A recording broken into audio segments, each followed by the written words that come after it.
Good morning, everybody. It's like 6 a.m. I'm drinking coffee. I might, in fact, be Ultimate DJ.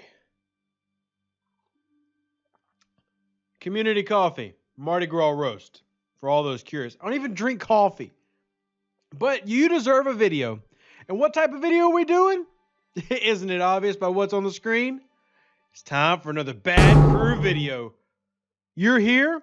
We're here. Together. Let's do it. Before we get started real quick, a lot of you have been reaching out about alliances and servers, inviting me to the server to do some hangouts and answer questions. We just did this recently with an alliance on server 34. If you and your alliance are interested in me coming over to your Discord and answering questions, especially for new players, let me know down below and hit me up on Discord. I want to help make this community better, want to help make the game better, and maybe even give you little snippets of things that are coming up. Woo, coffee got me like, whoa.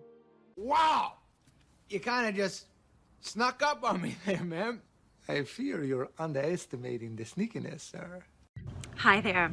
This is Nicole DeBoer, also known as Lieutenant Ezri Dax from Star Trek Deep Space Nine. And welcome to Star Trek Fleet Command. Fancy intro music, yeah! Woo! So let's get this party started. Now remember, rule number one, if you find yourself included in this video, it is by no means a shot at you. Even I get caught with bad officers here and there. It does happen. Hot swaps, things like that. It's educational. So if you find yourself here, well, enjoy it. Have a laugh, have a chuckle, have a guffaw. Whatever it takes for you to enjoy yourself. This coffee might have me a little bit hyper. But let's start with this Sarcophagus ship. Woohoo! Been waiting to have one of these bad boys. I really got to calm down. Okay, breath. The Sarcophagus ship. We've got Pike, Instructor Spock, and Cadet Kirk. Very curious. Let's look at the abilities of these officers. So you do have Cadet Kirk, and I'm just showing you a max tactician with a 20% increase of weapons damage. And then with the Instructor Spock, we're going to back out here. And you're going to get Kobayashi Maru, which is a increase to shield deflection, armor, and dodge by 20%. Now, these are extremely small amounts. For example, what we're looking at here with Spock is basically what Zal does, but like 8 times weaker. Like, this is not that good for a high-level player, which is a 33 that we're looking at right here on what I believe is server 34, 37, I don't know, one of the servers. Shoutout VTX. I'm just sitting here going, I don't know. Like, there's so many different things that you can do to load out your Sarcophagus, but this isn't one of them. And Pike can actually be a good captain for the Sarcophagus. Putting Pike there and then having, like, Harrison right next to him on the sidecar.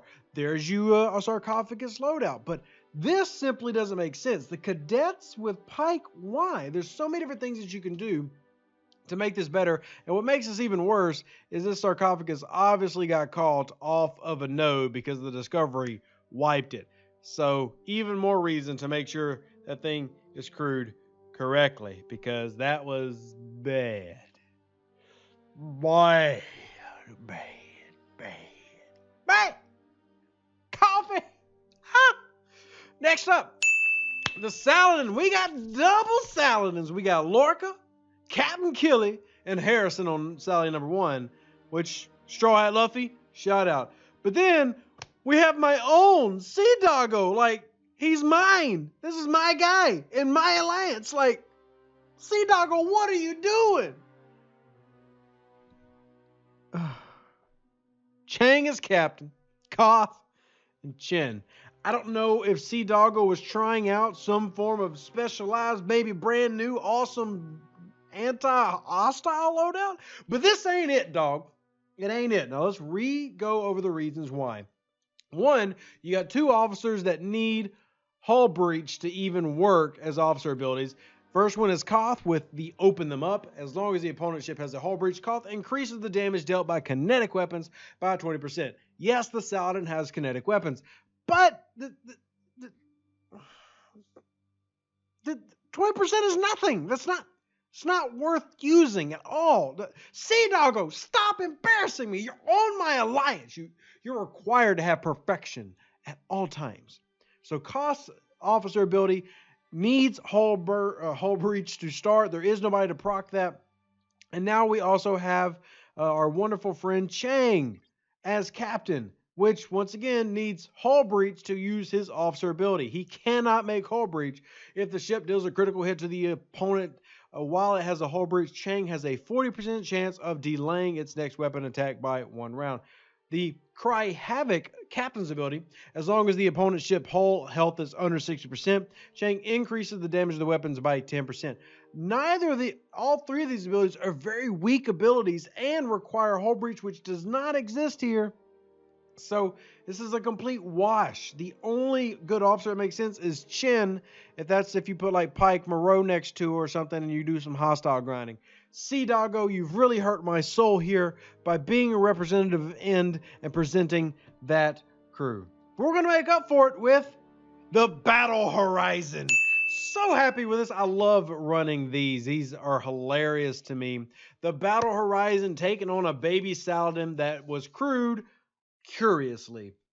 This Saladin featured a Kumak, but not as captain. We talk about running Kumak as captain, and that's completely fine, but Vela as captain, which is overmatch. If the opponent ship is an explorer, which in this case, it's a miner, increases the damage of the weapons by 10%. I forgot we got to do the officer ability as well. Sturdy Companion increases the total health of all officers on the ship by 12%. I actually don't really mind that officer ability. It's a small bonus, but when it comes to officer stats, bonuses are nice. Kumak's secondary ability requires burning, and there's no burning here at all. As long as the enemy ship is burning, Kumak increases the armor, shield, deflection, and dodge of the ship by 80%, which is not great, but it's not terrible. But once again, there's nobody to cause burning. And then the final one is Moreau, which is going to give you a slight change into piercing. But she's mostly run with Pike as a synergy buff. So this Saladin is lost. Like Battle Horizon, smack them. We're not going to talk about the Battle Horizon crew just because we're going to leave it alone. We're going to give respect to the Battle Horizon. We respect the Battle Horizon. We don't talk trash about it. You get a pass, Battle Horizon. You get a pass. Next up on the list, we get some of the original Discovery crew. That's the Origins versions, and they're all terrible. Now, I'm going to assume because this is a level 28 player, this is a very new player, so they don't understand that these are really bad cards. So let's look at Origin Saru for an example. Origin Saru, Prey Instinct, increases the whole health of the ship by 5%. That is such a small amount, it literally does not matter. It is useless. Even at max, it's useless. It's the reason it's a common officer. Now, not captain, but the captain's ability is increases the defense of the officers by 10. Literally 10. Like, not 10,000, 10. 10. There are officers out there that have health over 2,000, so that's obviously completely useless. Moving on to the next one. Origin Stamus, which you see riding sidecar here on the Saladin, which is a bonus to warp speed. I guess you really can't have that much of a complaint about that. Warp speed can be problematic in this game, but there are a lot of researches for warp speed, so I'm really not going to give it a pass. It's still pretty terrible. And then the Captain's Maneuver, also terrible. And then finally, Origins Burnham. Finally, you get an uncommon here. But this Risk Taker, which is the weapons damage bonus, is weaker than most uncommon weapons. It's terrible. When we did our officer tool and we ranked, all three of these officers got 5s, as in they're the worst possible cards in the game. Don't even waste time on them unless you just need them for a domination event for upgrading.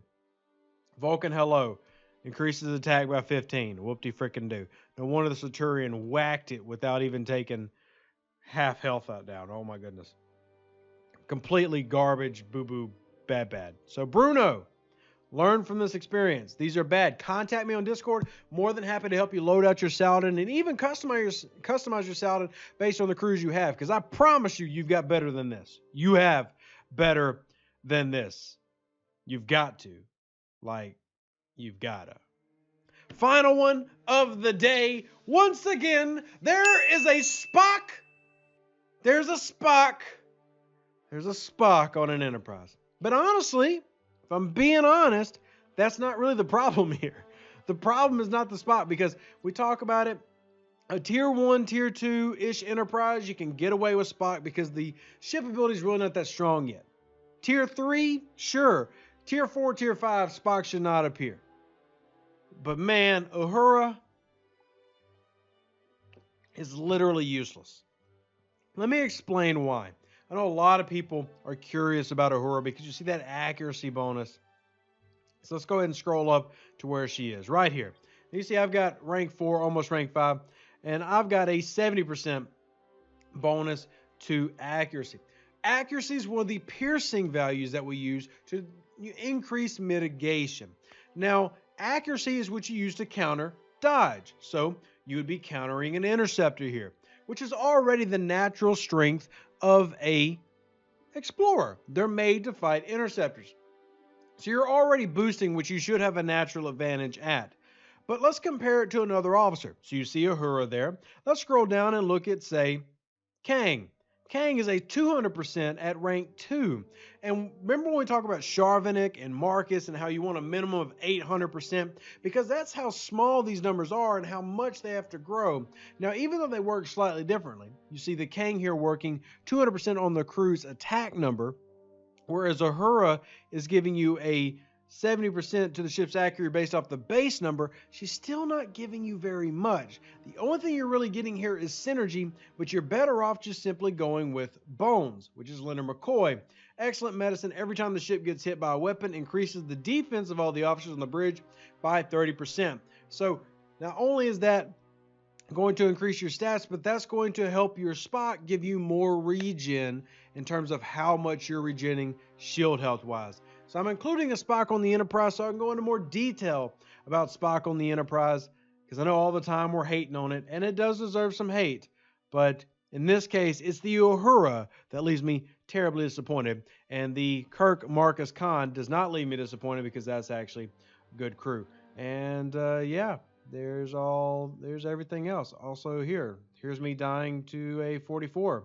Here's say, bam, getting wrecked by Umach with T'Pol. So there's me dying. I figured y'all would enjoy that. If you enjoy these videos, make sure you smack that like button. Hit subscribe if you haven't already. If you have any questions about crews, ships, game mechanics, upcoming content, then you need to be here when we're live on Facebook, when we're live on Twitch, when we're live on YouTube, and in the Discord, and everywhere, and just come be with me and hang out with me and be my friend and love me and I love you and everything's great and more coffee. Bye! Live long, prosper! Bye-bye. Remember, Spock doesn't go on the Enterprise. Live long and prosper. All the best. An even better outro than the intro. Yeah!